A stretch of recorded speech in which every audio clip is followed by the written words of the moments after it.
Aujourd'hui, je suis ravie d'accueillir Anaïs, Marine et Morgana pour nous parler d'Ayurveda dans le yoga. Donc, je vous souhaite une très belle écoute, c'est un échange passionnant.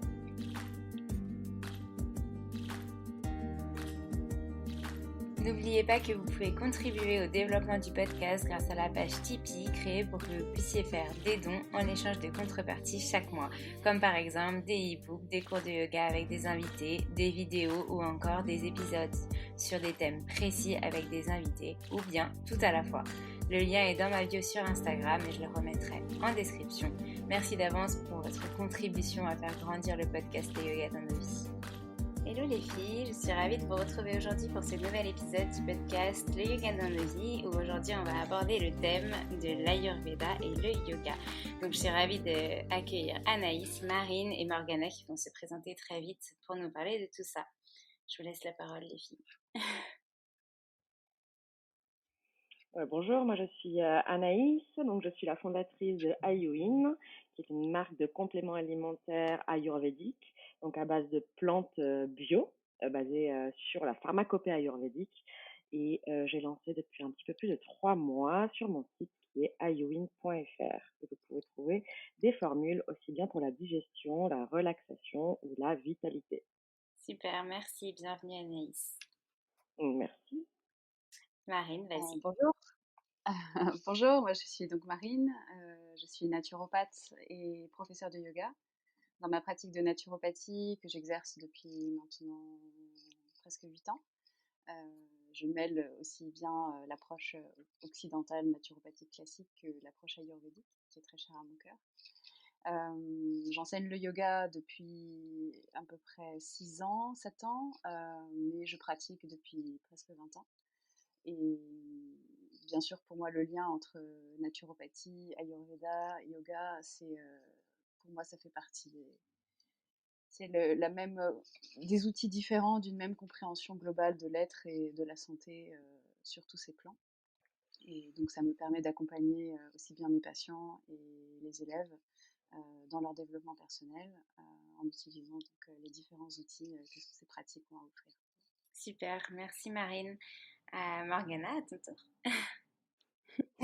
Bonjour à tous et à toutes. Alors moi je m'appelle Morgana Roth. Je suis très heureuse déjà de cette invitation d'être parmi vous aujourd'hui.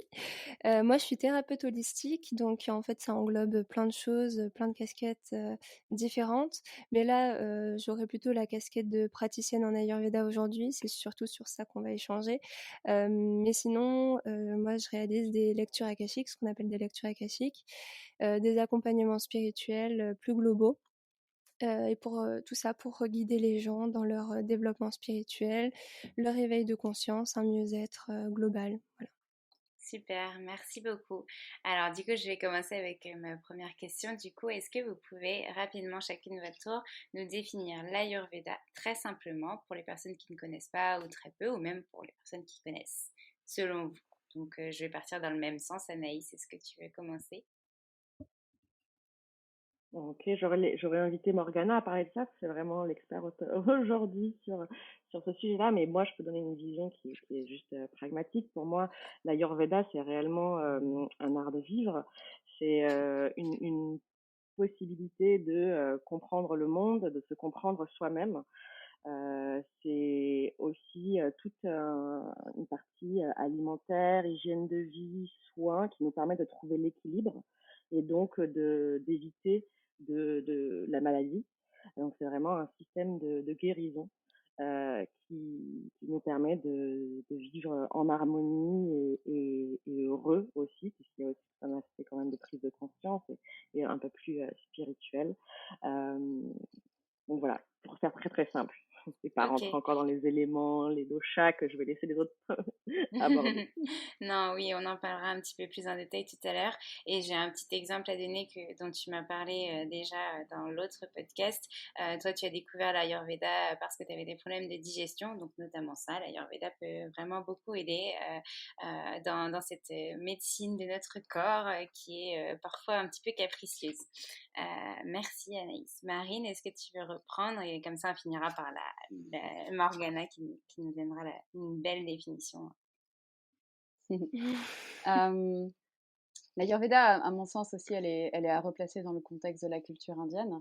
Donc, en Inde, vous avez 3 piliers qui portent la culture et le système, enfin, vraiment toute la façon dont ce pays s'est construit. Vous avez le Tantra, qui est vraiment la philosophie et l'aspect développement spirituel, même s'il y a beaucoup de développement spirituel qui est pris en charge aussi, enfin pris en charge, c'est bizarre comme mot, mais qui est incorporé, que ce soit dans le yoga ou de l'Ayurveda.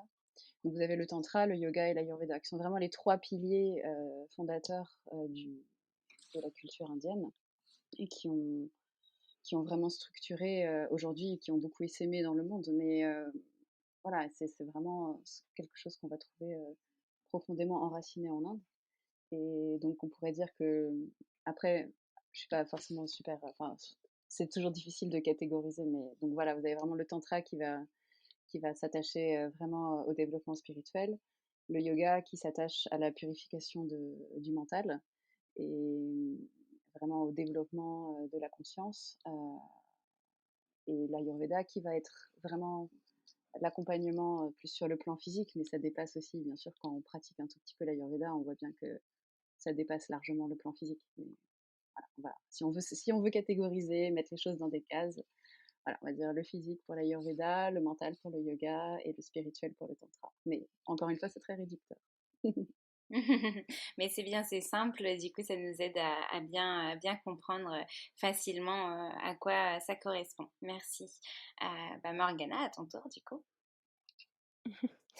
Alors, bah, déjà, on va commencer par l'étymologie sanskrite, hein. L'Ayurveda, ça veut dire la science de la vie. Enfin, c'est une des traductions simplistes pour qu'on puisse le comprendre de façon intelligible. Mais pour moi, c'est plus un système vraiment de médecine, une naturopathie qui se veut véritablement holistique et préventive. Donc c'est vraiment, il y a d'un côté le côté médecine curative qui permet déjà d'appréhender l'humain, sa santé physique, psychique, émotionnelle. Et il y a aussi tout le côté vraiment spirituel dont tu parlais, Marine, et holistique, du coup, de façon globale, où on va considérer la personne comme une âme, on va vouloir guérir cette personne et non pas guérir un symptôme, ou on va vraiment aller chercher cette cause, la cause d'un mal, et essayer de le comprendre et d'aller le chercher à la racine. Donc pour ça, on va apprendre à se connaître soi-même. Donc c'est là qu'il va être intéressant de connaître sa constitution de naissance, donc la prakriti. Puis on va réadapter ensuite selon ça le mode de vie en rééquilibrant notamment l'alimentation. Mais l'alimentation, c'est juste une des multiples facettes de l'Ayurveda, comme tu disais aussi, Marine, parce que les habitudes de vie comme le sommeil, le sport, ça va être aussi très intéressant à les rééquilibrer et au moins juste connaître les grands concepts et éventuellement se complémenter avec des plantes ayurvédiques qui vont nous rééquilibrer. Donc voilà, ça c'est plutôt la casquette de Anaïs qui pourra nous parler de ça. Donc il y a vraiment plein de choses en Ayurveda qu'il est intéressant d'aller explorer. C'est vraiment une exploration de soi pour mener à une meilleure compréhension du monde finalement qui nous entoure, puisqu'on va parler de 3 énergies principales qui sont Pitta, Vata et Kapha, donc les 3 doshas. Donc, on verra si on en parle d'ores et déjà ou si on parle de ça plus tard dans le podcast.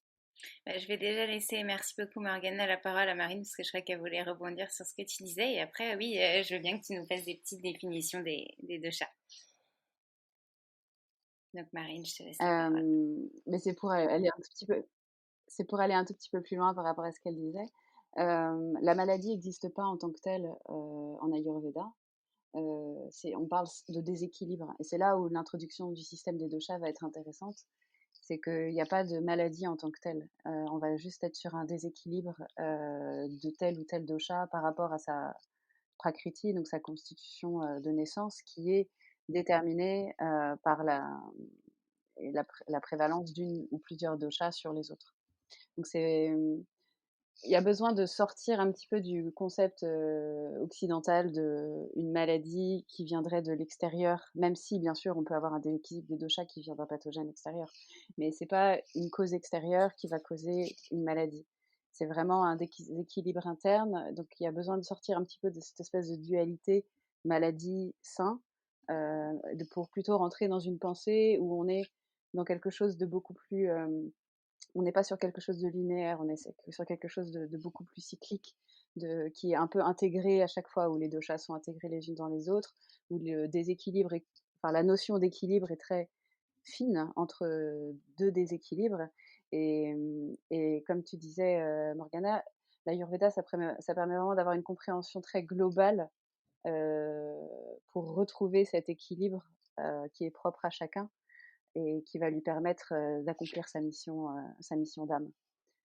Voilà, c'était ça que je voulais rajouter. Super, merci Marine. Non mais c'est un bon compliment et du coup ça nous amène aussi à se dire que voilà c'est une compréhension interne de soi, comme finalement le yoga pourrait nous l'inculquer aussi, d'apprendre à mieux se connaître et intérieurement et extérieurement, et donc l'Ayurveda y participe aussi.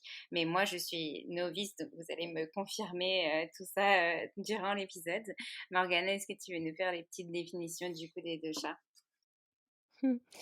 Oui, bon, alors là, c'est clair que vu qu'on dispose quand même d'assez peu de temps, on va à l'essentiel dans Mhm. les partages qu'on fait. Mais merci beaucoup, Marine, pour ces précisions, parce que c'est clair que vraiment, c'est toute une philosophie et c'est beaucoup moins archétypal que ce qu'on peut apprendre en Occident, dans certaines formations et tout.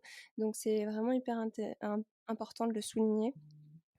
Alors, donc, pour faire un petit cours très très rapide sur Mhm. les doshas, l'Ayurveda, ça part du principe que toute chose sur Terre contient en quantité et en qualité variable 5 grands éléments. Donc, l'élément éther, l'élément air, l'élément feu, l'élément eau et l'élément terre. Donc, il y a un élément supplémentaire par rapport aux 4 éléments que nous, on pense habituellement en Occident, qui est donc l'élément éther. C'est aussi ce qu'on va appeler akasha. Donc moi, c'est en lien direct. C'est vraiment l'Ayurveda qui m'a mené ensuite vers les archives akashiques, pour la petite parenthèse. Et donc les 3 doshas, ça va être les 3 énergies vitales qui sont responsables du fonctionnement du corps. Donc le processus biologique, mais aussi vraiment psychologique et tout l'aspect aussi spirituel qu'il y a autour.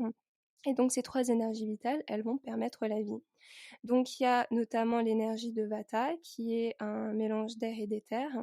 Il y a aussi Pitta, qui est un mélange de feu et d'eau. Et Kapha, qui est un mélange de terre et d'eau. Donc, ça va faire une sorte de boue. Donc, ces 3 doshas, ce qui est important de comprendre, c'est qu'ils sont vraiment présents en quantité variable dans toute chose. Et ils sont présents chez tout le monde, mais seulement en proportion variable. Donc c'est ce qui va permettre aussi vraiment de comprendre que chacun est unique, tout à fait unique, que chacun a des qualités qui sont complémentaires aussi.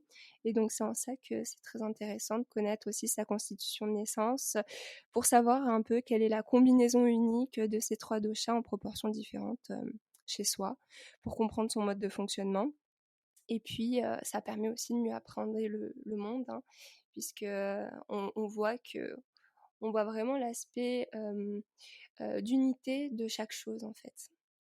Après, je ne sais pas si on peut continuer à développer davantage là-dessus, mais je pense que déjà, c'est Oui, un c'est... bon départ d'avoir ces 3 notions en tête. Ouais, c'est une belle définition et du coup ça nous explique mieux pourquoi on dit que on peut, enfin on a en chacun de nous un ou deux doshas prédominants par rapport aux trois, mais effectivement tu vois, je l'avais vu dans ma formation de yoga, mais là c'est vraiment très très bien expliqué de manière simple, et moi j'avais compris qu'on en avait que un ou deux, pas qu'on en avait trois, tu vois, qui étaient tous présents. Donc, c'est très bien de refaire un point. Merci, Morgana. Je crois que Marine, tu veux intervenir, et Anaïs aussi. Donc, je vais laisser Marine faire. Oui, en fait, tout est dans tout. Donc, on a forcément les 3 présentes. Au même titre que les doshas, en fait, elles sont issues ce qu'on appelle les gunas. Donc, je ne sais pas si on aura le temps d'expliquer ça, mais vraiment toutes les qualités constitutives de la matière, on les a forcément en nous à différents degrés, mais on a forcément les 3. Et la couleur que va prendre ta prakriti, donc ta constitution de naissance, elle est déterminée par comment se sont placés les doshas pendant la grossesse et au moment de ta naissance. Mais par nature, tu contiens tout est dans tout. Ok, super. Merci. Anaïs, est-ce que tu veux compléter? Oui, je voulais juste préciser qu'effectivement, on a les trois, mais on a des dominances. Et Mm. ces doshas dominants vont avoir certaines caractéristiques c'est le cas de toute chose autour de nous, hein, donc aussi bien un animal qu'une plante, qu'un objet a des caractéristiques. Et ce que je trouve fascinant dans l'Ayurveda, c'est que ça nous permet de comprendre ce qui va nous équilibrer. Et du coup, si nous sommes nous-mêmes, par exemple, moi je suis Pitta, donc j'ai principalement du feu pour le faire très facile à comprendre. Mhm. Donc, je vais bénéficier de choses qui sont opposées, donc qui vont me rafraîchir. Et quand on comprend qu'en fait, les opposés s'équilibrent, c'est là qu'on peut mettre en place dans son quotidien des choses qui vont permettre de s'équilibrer. Ok, c'est super. Ben, merci beaucoup pour ces précisions, les filles. Est-ce que vous vouliez apporter autre chose? Marine t'a parlé des Védas, je crois. Non, des gunas. Gunas, pardon. Les, gu- les gunas, en fait, ce sont comment on pourrait expliquer ça simplement? Les énergies qui vont structurer la matière. C'est-à-dire qu'à partir des 5 éléments dont a parlé Morgana, donc éther, air, feu, eau et terre, sont issues les qualités qui vont structurer la matière. Donc en Ayurveda, encore une fois, on n'a pas une pensée causaliste linéaire, on parle vraiment en termes d'énergie structurante. Et les doshas sont issus des gunas, c'est-à-dire que les gunas, ce sont les forces, les énergies, les qualités, comme vous voulez les appeler, qui structurent la matière. Donc, par exemple, donc vous avez 3 gunas, comme il y a 3 doshas, il y a 3 gunas. Vous avez le sattva, le rajas et le tamas. Mm. Et dans la pensée ayurvédique, ces qualités, ces gunas sont extrêmement importantes parce que elles vont structurer aussi tout ce qui nous entoure, donc toute la matière, et c'est à partir d'elles que vont être issus les doshas. Donc tout à l'heure, par exemple, on avait l'exemple du dosha Vata, qui est constitué d'air et d'éther. Et donc lui, directement, il est issu du principe du sattva, qui est la pureté, la légèreté, la lumière, la clarté, quelque chose de très léger, de très pur. Mhm. La, le rajas, la deuxième gunas, correspond à quelque chose qui est de l'ordre du mouvement, de l'agitation, de l'excitation, quelque chose de très dynamique. Donc le Pitta. Euh, et donc qui va donner naissance au Pitta, bravo. Je commence à comprendre. Ouais, non, mais c'est important de replacer l'ordre, enfin c'est un peu la cosmogonie en fait, comment la matière s'est créée. Mm. Et donc de cette qualité et donc la troisième gunas, qui est le tamas, qui représente plutôt l'obscurité, la pesanteur, la lenteur, l'inertie, tout ce qui se trame dans les profondeurs. Et donc, bien sûr, là, on a la naissance du dosha kapha, ou kapha, comme tu disais. Moi, j'avoue, j'ai l'habitude de dire kapha. Mm. Et donc, à partir de ces 3 gunas, encore une fois, chaque gunas n'est pas exclusivement attitré à une dosha, hein, c'est toujours tout est un petit peu mélangé, hein. Mais on voit bien qu'en fait, comment procèdent les doshas de ces différents éléments, ça passe par les gunas et ensuite on arrive à l'application physique métabolique des gunas qui s'appelle donc les doshas. Super. Et je voulais rajouter quelque chose, mais c'est parti. C'est pas grave, ça reviendra. Ça reviendra, mais désolée, je t'ai coupé, du coup, je t'ai fait perdre ton fil. Non, non, Bon, c'est en pas tout cas, grave. c'était très intéressant et c'est bien qu'on puisse replacer les bases pour continuer sur la suite. Du coup, ça m'amène à ma prochaine question. Quel est selon vous, ou quels sont, selon vous, les liens ou le lien entre yoga et Ayurveda? Parce que c'était ça qu'on voulait amener aussi dans cet épisode, c'était de montrer la nécessité d'utiliser l'Ayurveda dans sa pratique du yoga, etc. Donc, je laisse la parole à qui veut pour commencer.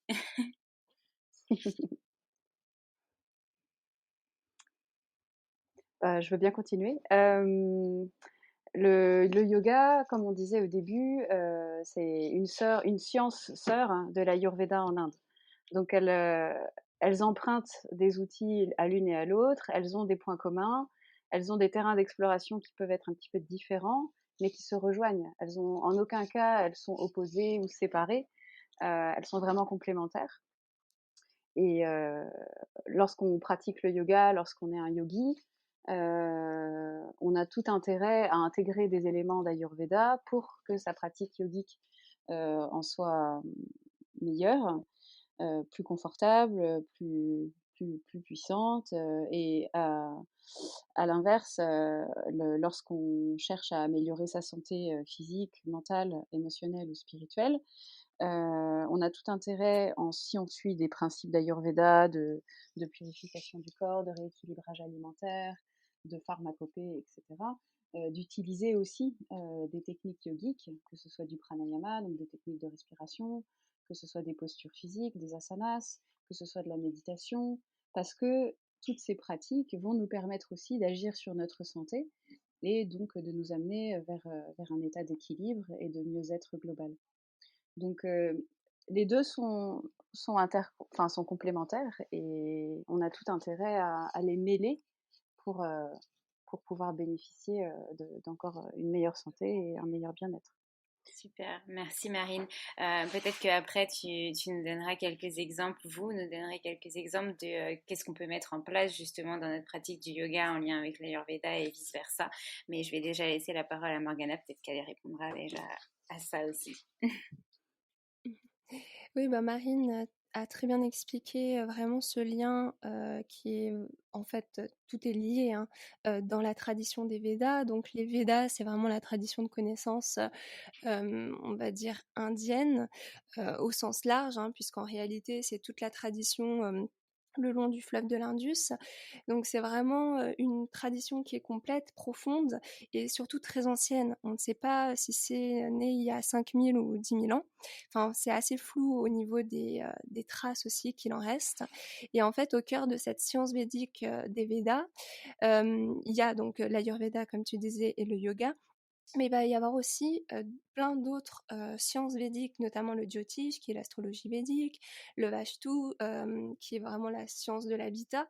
Donc en fait, le yoga, c'est juste une des multiples facettes des Védas, et c'est à la fois une philosophie, mais aussi une technique psycho-physiologique hein, qui permet de s'explorer, de dominer le psychisme inconscient.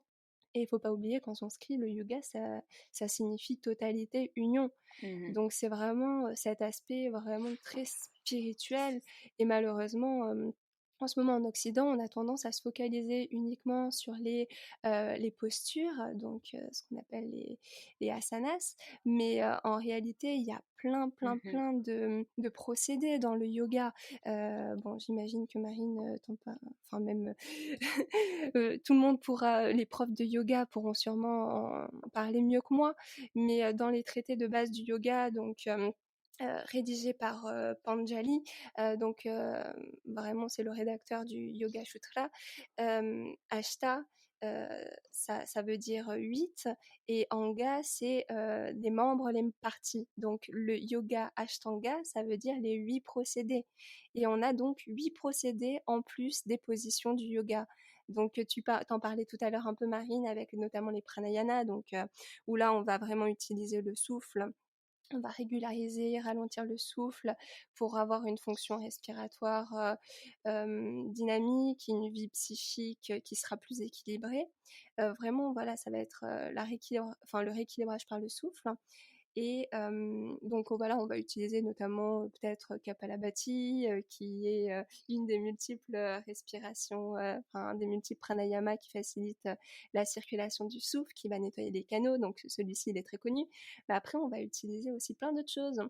Il y a plein d'autres procédés, notamment il y a aussi Yama qui interdit de nuire. Enfin, il y a tout un code moral en fait autour de l'Ayurveda et du yoga. Il va y avoir aussi les Niyamas qui recommandent la propreté, l'ascétisme, la sérénité. Donc les asanas, donc là c'est les postures, donc c'est le truc le plus connu. Ça a notamment des effets physiologiques, mais aussi totalement psychiques, parce que ça va vraiment, le yoga, c'est, comme tu disais, vraiment réguler le mental. et apprendre à trouver cette paix intérieure. C'est une forme de méditation active, hein, finalement. Après, on va avoir également donc les bandhas, qui sont donc ça veut dire verrou, où là c'est plus musculaire, hein. Notamment on connaît bien le bandhas surtout au niveau du périnée quand on pratique le yoga. Il y a les mudras, donc là c'est les cercles avec les doigts, et tout ça, ça va faire circuler l'énergie d'une certaine manière, qui va vraiment compléter aussi les exercices respiratoires et les postures. On va avoir aussi le pratyahara. Donc là, ça veut dire rétractation des sens. Et donc ça permet aux yogins de contempler les objets mentalement sans passer par l'entremise des sens. Donc c'est vraiment la visualisation finalement.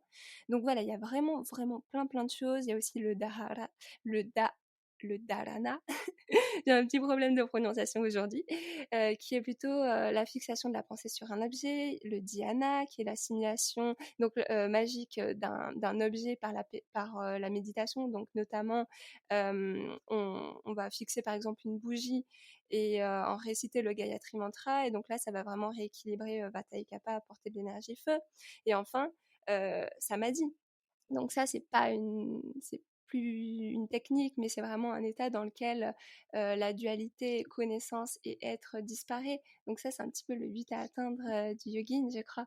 Enfin, tout ça pour dire que vraiment, il y a tout un tas de choses pour vraiment voir le yoga comme une vraie pratique spirituelle qui est supposée être d'ordre spirituel à la base, mais qui a en plus des effets psychophysiologiques. Donc là, ça va vraiment intéresser à la fois les personnes en termes de psychologie, de physiologie, et aussi les thérapeutes. Et donc ça, maintenant, les chercheurs ont démontré les effets du yoga, hein, sur les sinusites, les bronchites, l'asthme, la constipation, mais aussi, enfin, on l'a déspiritualisé, quoi. Je pense que Marine, tu, tu seras d'accord là-dessus, quoi. Je voulais juste compléter par rapport à ce que tu disais, parce que là, effectivement, on a vu les 8 piliers du yoga, mais moi, je voulais vraiment qu'on apporte dans cette question-là le lien avec l'Ayurveda. On a cité du coup vraiment ces piliers, mais est-ce qu'il y a des concepts d'Ayurveda dont on peut parler qui seraient en lien, enfin, je sais pas comment, peut-être que ma question est mal tournée, mais j'aimerais qu'on parle vraiment d'Ayurveda en tant que tel pour lier au yoga et venir peut-être faire le chemin inverse en fait. Je sais pas si ma question est claire. Morgana, si tu peux. Du coup, en fait, tout est le but de cette explication-là, c'est vraiment de démontrer aussi que tout est lié, qu'on peut pas sectoriser les choses et que rien n'est jamais dans une petite boîte. Et notamment, ça, l'Ayurveda avec le procédé, enfin, ce qu'on appelle les doshas, va vraiment aussi permettre, donc de par sa constitution de naissance, de comprendre le yoga qui pourrait nous être le plus favorable. Donc tout à l'heure, Anaïs expliquait que par exemple elle était Pitta. Là, on va avoir besoin de refroidir, de calmer, d'apaiser. Donc, il faut un yoga qui est plus rafraîchissant. D'accord. Donc, un yoga qui serait trop chauffant, comme par exemple le yoga vinyasa qui est très dynamique, ça conviendrait pas. Or, ce type de yoga peut convenir par exemple à une personne kapha qui a besoin de dynamisme et de rajouter un peu de chaleur pour rééquilibrer sa constitution. Donc ça va être vraiment les trucs de base. Après, il y a des yogas qui sont très doux, qui vont rééquilibrer Vata, par exemple le yoga Nidra. Donc c'est vraiment ces pratiques de yoga qui vont permettre aussi de rééquilibrer la constitution de naissance de la personne en cas de déséquilibre. Okay, donc ça, c'est plus la vie critique. Donc là, c'est vrai qu'effectivement, on voit le lien entre yoga et Ayurveda, et comme tu dis, on va se servir de ces 8 piliers pour aller et de la connaissance de ce qu'on connaît de soi de l'Ayurveda. Donc par exemple, là, comme tu as donné le dosha prédominant, pour utiliser cette pratique, qu'elle soit physique ou spirituelle du yoga ou mentale, dans son quotidien pour s'améliorer, etc. Marine, tu levais la main depuis tout à l'heure. Je suis désolée, je t'ai coupée parce que j'avais besoin d'une précision. Est-ce que tu veux dire ce que Non, tu il n'y a pas de voulais dire? souci. Pas de problème. Et il y a eu plein de choses sur lesquelles j'avais eu envie de rebondir, mais on a un temps limité, donc on est bien obligé de se censurer un petit peu. Je voulais revenir d'une part sur le fait que le yoga était un petit peu déspiritualisé. En fait, il y a un truc à comprendre, c'est que le but des asanas, donc de toutes les postures, c'est pas d'être beau sur Instagram et d'avoir un corps fort, c'est de pouvoir tenir la posture de méditation le plus longtemps possible sans douleur. Pourquoi? Parce que très justement, comme disait Morgana, yoga, c'est l'union. La réunion, c'est le retour à la source, à l'un, à Brahman. Donc c'est ce que on peut décrire aussi comme le samadhi. Donc c'est vraiment la réalisation du soi.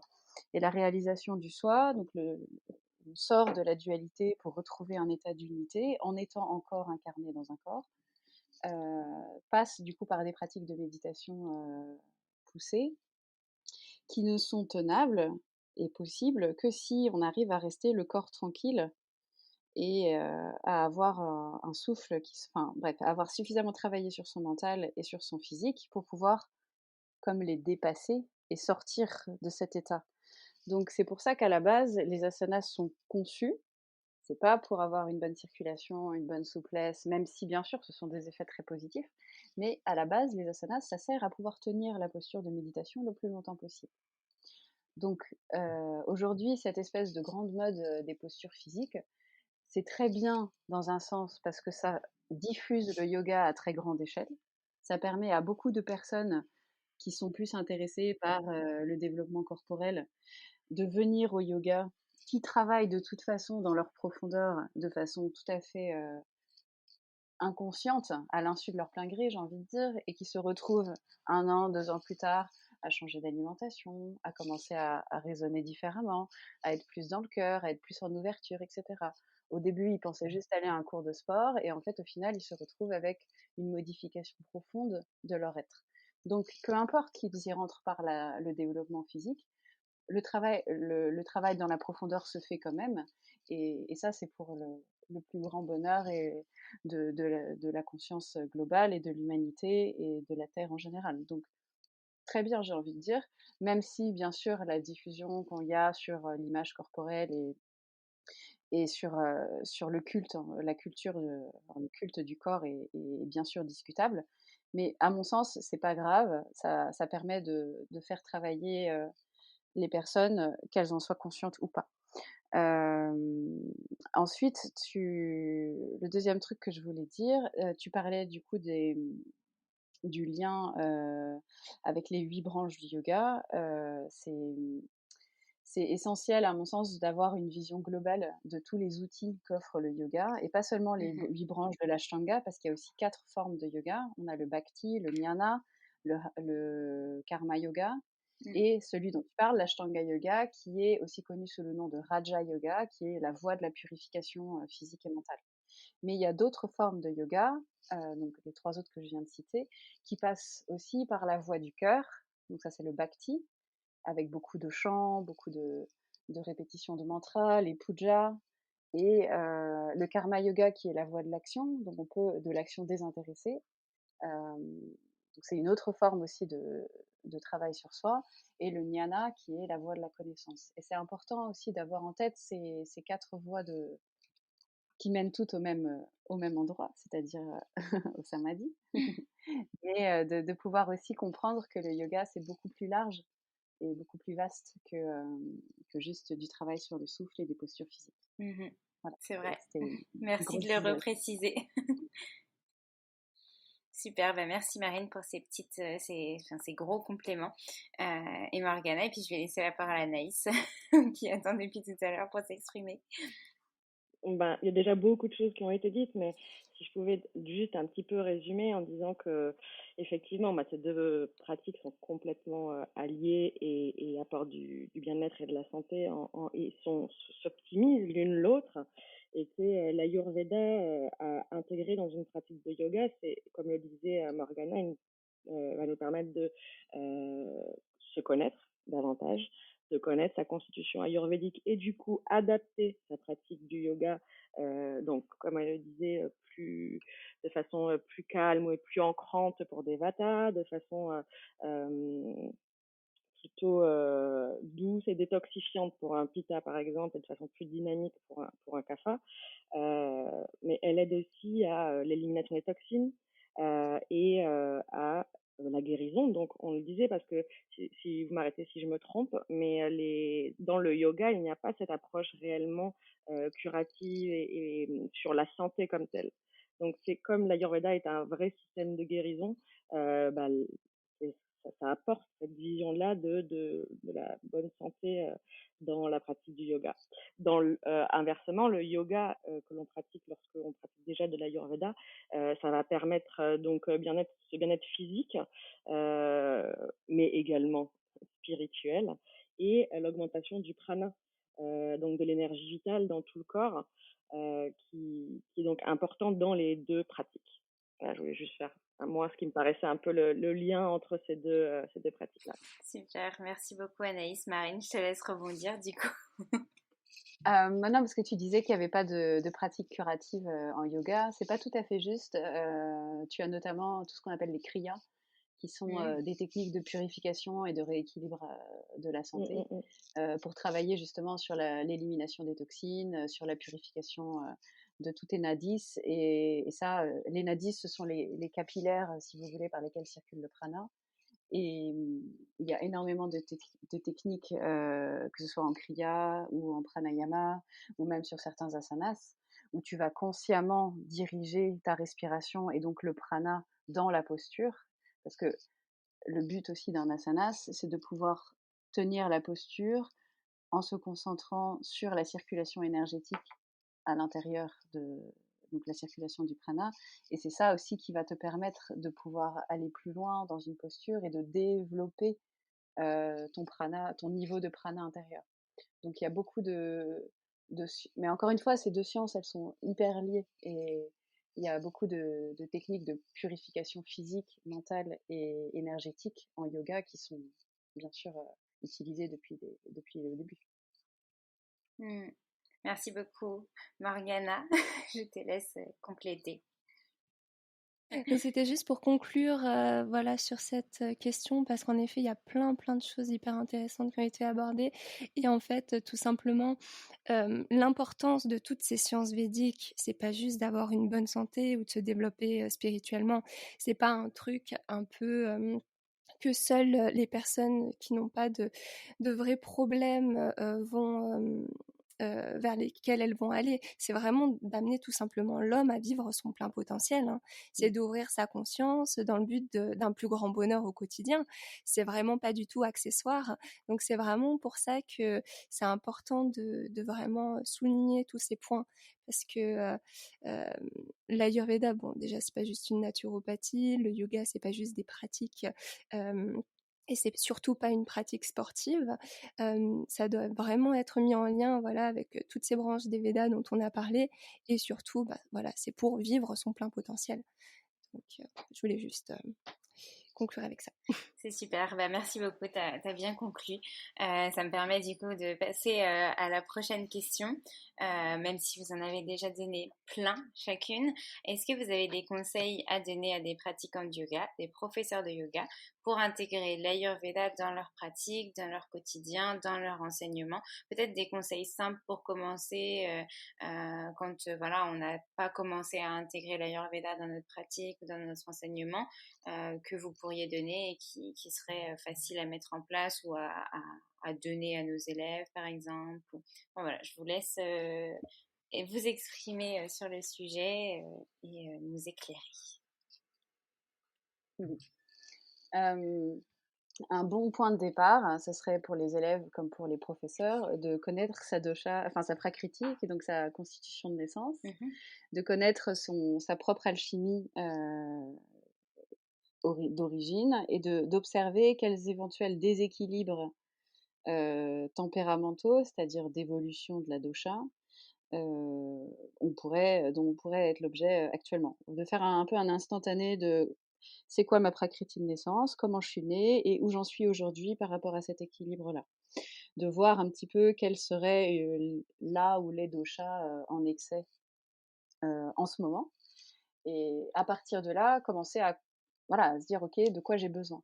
Donc en tant que professeur, déjà de faire l'expérience soi-même de quoi on a besoin, quel type de posture me ferait du bien, quel type de pranayama, donc d'exercice de respiration, me ferait du bien, quel type de yoga me ferait du bien, et de pouvoir ensuite du coup repérer chez ces élèves quels pourraient être les différents besoins éventuels. Alors bien sûr, on ne va pas faire un cours par élève, mais ça peut être intéressant de construire un cours avec différents moments.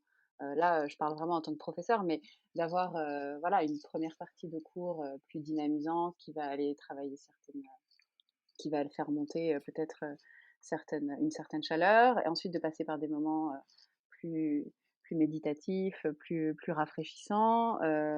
Voilà, déjà construire un petit peu son cours pas de façon linéaire, à pas faire que du vinyasa ou faire que du yin, de proposer des choses différentes pour pouvoir accompagner ces différents états et proposer différents états d'expérience sensorielle et intérieure. Comme ça peut donner aussi des points de référence aux élèves. Mhm. Déjà, commencer par là. Déjà se connaître, soi, Mhm. et essayer de voir de quoi on a besoin. Et ensuite, effectivement, d'adapter les postures et les respirations à ce dont on a besoin. Juste pour info, dans le livre que j'ai sorti là sur l'Ayurveda et le yoga, je propose justement par dosha et par prakriti surtout, mais bon, ça peut être adapté aussi au déséquilibre tempéramental de là où on en est, les postures, les exercices de respiration et l'alimentation rééquilibrante par rapport à chaque profil. Donc ça peut être un bon point de départ de faire le test, de regarder un petit peu dans quoi on se reconnaît, et, et ensuite du coup de pouvoir adapter sa pratique avec ça. Mm. Oui, oui, c'est une super bonne idée. Et puis d'ailleurs, merci pour ton livre parce que je suis en train de le lire et c'est ça qui a fait que j'ai pu te rencontrer. Et je pense que ça va donner de très belles idées aussi pour des constructions de séances différentes, etc. Et je pense que c'est un très bon conseil, ce que tu dis, d'essayer d'adapter aussi ces séances. Déjà, oui, effectivement, à soi en tant que prof, c'est ressenti, mais aussi à chaque dosha pour accompagner les élèves de manière différente durant chaque séance et qu'il y ait des moments dans les séances qui soient effectivement différenciants, des retours au calme, des moments plus dynamiques pour justement travailler tous ces états. Merci beaucoup. Anaïs, tu voulais dire quelque chose? Oui, je voulais dire que réellement l'idéal, c'est tout ce que vient d'expliquer Marine. Dans le cas où la personne n'a pas encore peut-être les connaissances ou la volonté d'aller aussi loin que déterminer le dosha de ses élèves, il est vrai qu'il y a quand même en Ayurveda énormément de conseils qui sont tridoshiques, donc qui s'adressent à tout le monde. Ça peut être aussi une porte d'entrée qui fasse peut-être moins peur, de commencer à se renseigner quelles sont les pratiques qui sont chic, par exemple dans la dinacharya, donc qui sont les pratiques à mettre en place quotidiennement, notamment en question détoxifiante. Il y a beaucoup de choses que tout le monde peut pratiquer, que ça va leur faire du bien. Je pense notamment à se gratter la langue le matin, à prendre un verre d'eau chaude. Des petites choses faciles et qui font pas peur aux personnes qu'on a en face, et qui vont bénéficier à tout le monde. Donc, c'est peut-être une porte d'entrée à explorer. Complètement. Merci beaucoup, Morgana. Est-ce que tu veux les compléter? Oui, bon, il y a beaucoup de choses qui ont été dites, mais je pense que oui, en effet, l'essentiel, le conseil le plus important, c'est vraiment d'apprendre à se connaître. Du coup, connaître sa constitution ayurvédique, son fonctionnement. Donc ça va passer vraiment par l'écoute de soi, l'observation de soi. Et puis après, on peut aussi faire des tests. Il y a des tests sur Internet, mais on peut aussi demander de l'aide. Parce que parfois, c'est pas facile de savoir ce qui est du ressort de notre constitution de naissance ou de son déséquilibre, hein. Beaucoup de personnes qui confondent un petit peu du coup leur prakriti et leur vikriti quand elles font des tests toutes seules. Donc c'est bien quand on ne se connaît pas très bien, quand on veut pas aussi trop entrer dans ce voyage vers soi, en effet, d'aller vers des choses tridoshiques, comme tu disais Anaïs, ou tout simplement affiner un peu en faisant des recherches plus approfondies. C'est sûr. Donc pour ceux qui seront plus intéressés suite à cet épisode, je pense qu'ils iront chercher un petit peu plus loin et potentiellement choisir une cure d'Anaïs, lire le livre de Marine et puis peut-être une consultation avec Morgana. Est-ce que vous auriez d'autres conseils peut-être un peu plus quand on est quelqu'un qui est déjà un petit peu plus aguerri ou qui utilise déjà donc l'Ayurveda dans le yoga comme ceci, est-ce que vous auriez d'autres choses que vous auriez envie de partager? Moi, je dirais que si on est déjà un petit peu plus aguerri, que ce soit en pratique de yoga ou qu'on a déjà un peu plus l'habitude voilà, de changer son alimentation, de faire parfois des cures, des monodiètes, des choses comme ça serait d'essayer d'être dans un fonctionnement en résonance avec les cycles de la nature. Il y a un grand principe en Ayurveda, c'est l'harmonie avec l'environnement et de retrouver toute sa place dans la nature et dans le grand cycle cosmique. Euh, il y a, on vit dans une époque où tout est très accéléré et beaucoup de personnes sont coupées de la nature. Et donc, à mon sens, le yoga, l'Ayurveda apporte des vrais outils pour se connecter au cycle naturel. Et donc, ça serait intéressant de voir qu'est-ce que ça fait de revivre un peu au rythme du soleil, de faire des pratiques à certaines heures et pas à d'autres, parce qu'à certaines heures, on va avoir le sattva qui va être plus fort, à certaines heures, on va avoir le tamas qui sera plus fort. Et donc, en fonction de qui l'on est, de ce dont on a besoin, d'adapter notre alimentation, d'adapter nos pratiques au cycle naturel. Au cycle lunaire aussi, il y a toute une partie aussi, l'Ayurveda au féminin, avec les pratiques du yoga de la femme, Luna Yoga, je pense à des choses comme ça. Et pour vraiment aller encore plus loin dans cette harmonisation avec les grands cycles de l'univers, parce que ça nous apporte une paix intérieure et qui est inestimable. Le fait de retrouver sa place, ça nous remet en connexion avec notre être essentiel et avec notre mission d'âme, et ça nous permet vraiment de tranquilliser beaucoup, beaucoup de choses hein, et d'apporter des vraies solutions aux grands maux de notre époque moderne, qui est dans la gratification instantanée, dans tout doit aller très vite tout de suite. On en oublie en fait la lenteur des processus physiologiques et la lenteur de l'évolution de la psyché. Donc voilà, de retourner vraiment à des rythmes plus naturels. Et ça, le yoga et l'ayurveda apportent ça, vraiment.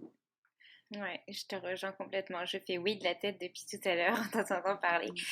Morgana, je crois que tu voulais compléter et je donnerai la parole après à Anaïs. Oui, oui, c'est vraiment ce que tu dis, Marine, c'est primordial, l'observation du monde, de ce qui nous entoure et l'observation de soi, l'observation de la nature. Ça, c'est vraiment quelque chose dont on se coupe en effet dans notre société actuelle occidentale. Et en fait, c'est en observant qu'on connaît les choses et vraiment qu'on a cette connaissance du monde qu'on ne peut pas trouver dans les livres. Ça permet vraiment d'expérimenter et d'ancrer les choses en soi et de savoir ce qui est bon pour soi selon les saisons, selon ses déséquilibres.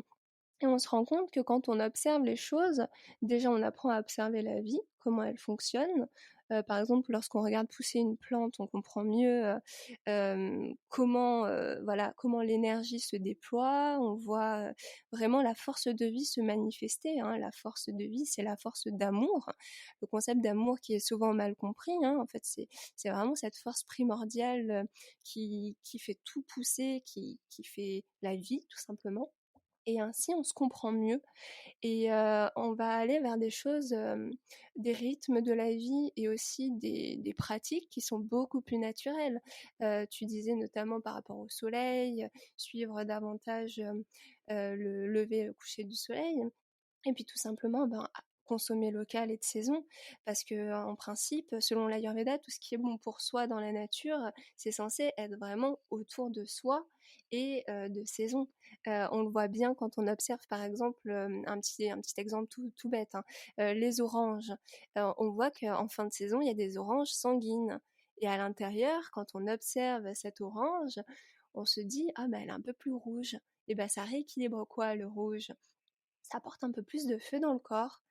Et avec un peu plus de feu, cette période où du coup le corps a besoin d'un peu plus de feu, et ben la nature lui propose une orange qui a quand même plus de feu. C'est magnifique, ça permet vraiment de rééquilibrer un peu plus Kapha et Vata à ce moment de l'année.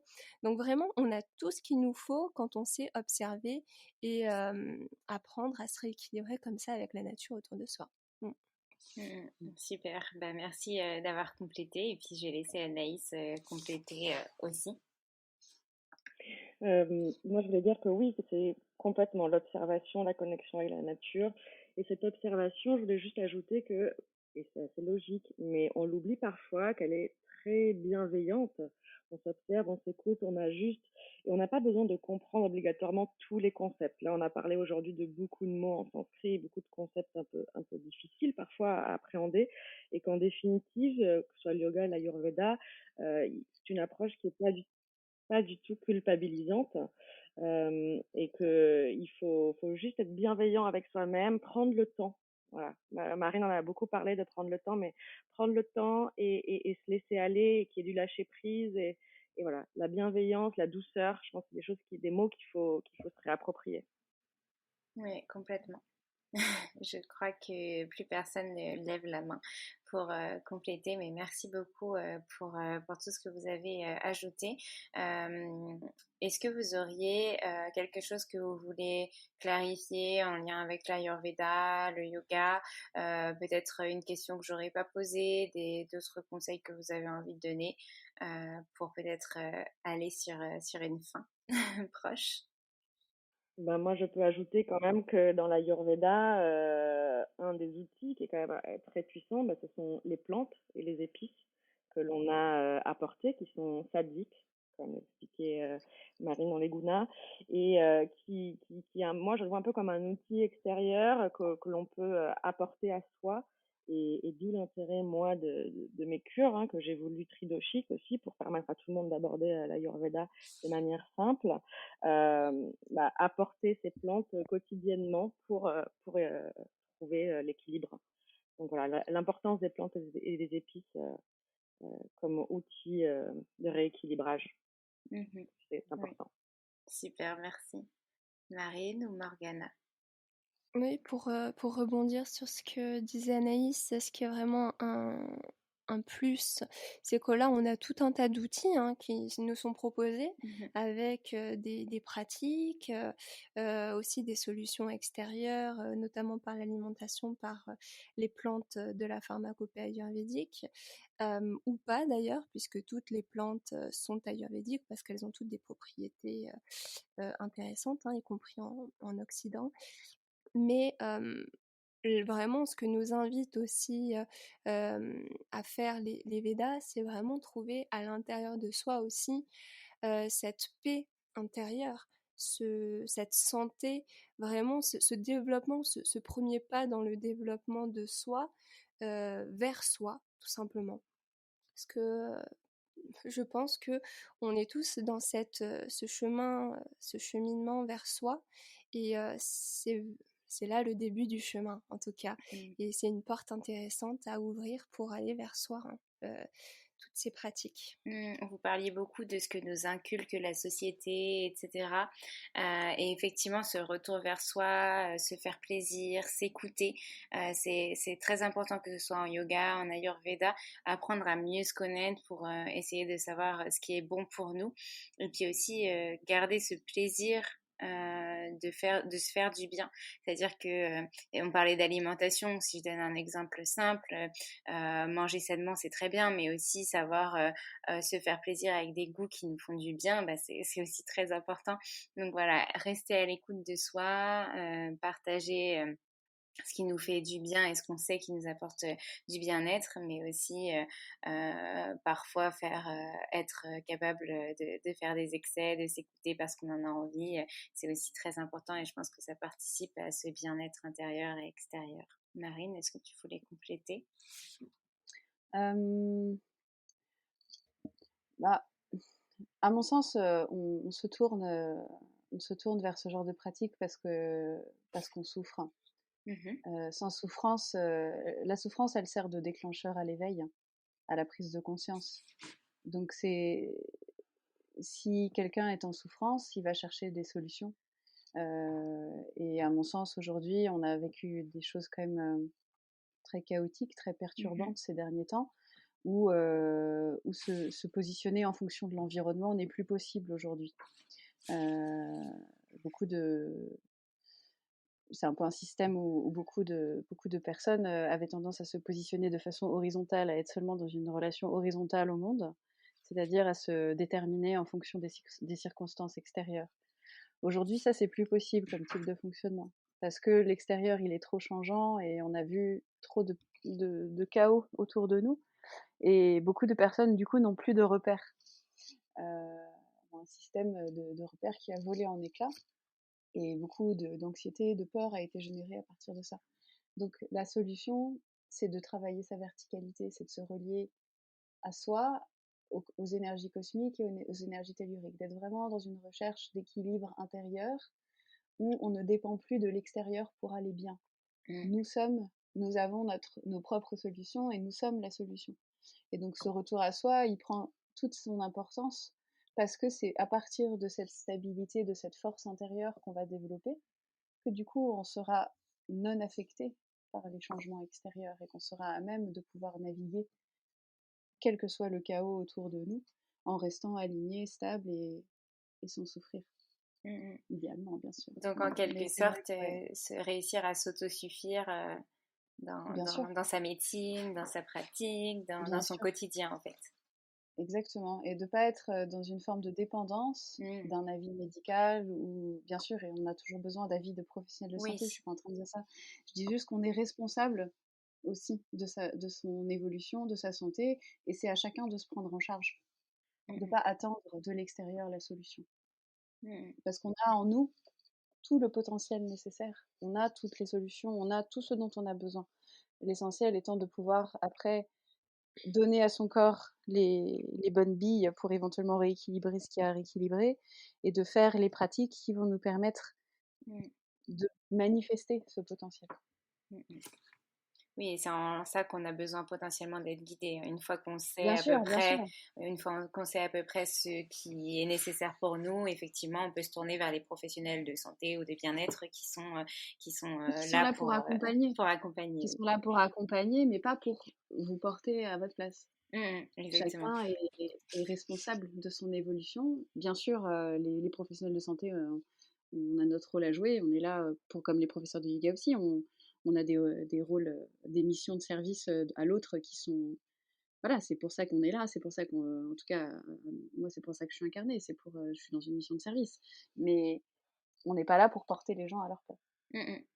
Oui, on ne pourra pas guérir quelqu'un qui n'a pas envie d'être guéri, et on ne pourra pas accompagner quelqu'un qui ne sait pas qu'il a besoin de cet accompagnement. Il faut déjà que ça vienne de cette personne. On est d'accord. Morgane, tu voulais compléter? Morgana, pardon, tu voulais compléter. Oui, bah, je remercie infiniment Marine d'avoir ouvert le sujet là-dessus, parce qu'en effet, la santé, la joie, la paix, elle se cultive à l'intérieur de soi.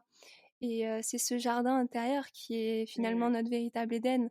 On doit juste apprendre à regarder les fleurs s'épanouir en nous, leur donner l'amour pour pousser, les bonnes choses, voilà, pour avoir un sol fertile et bénéfique. C'est en quelque sorte une écologie intérieure qu'on doit mener en ce moment, où on décide de ce qu'on souhaite faire pousser ou pas, dans nos pensées, à l'extérieur.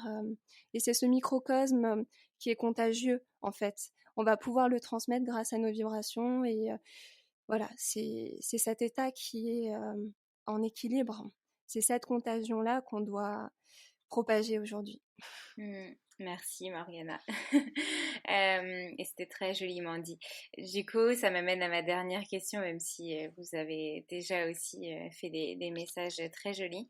Est-ce que vous avez un dernier message à faire passer, un dernier conseil à nos auditeurs ou une dédicace ou peu importe, quelque chose que vous avez envie de laisser pour terminer cet épisode? Anaïs, je te laisse commencer, peut-être.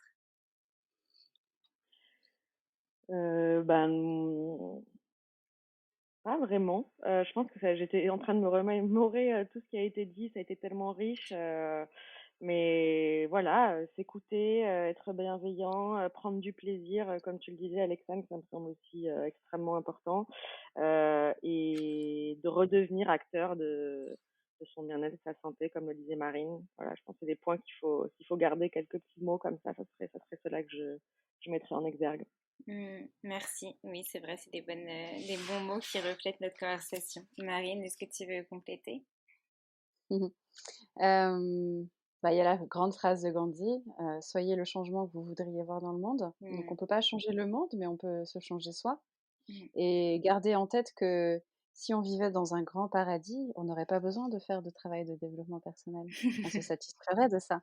Donc les circonstances extérieures qui sont difficiles, c'est fait exprès.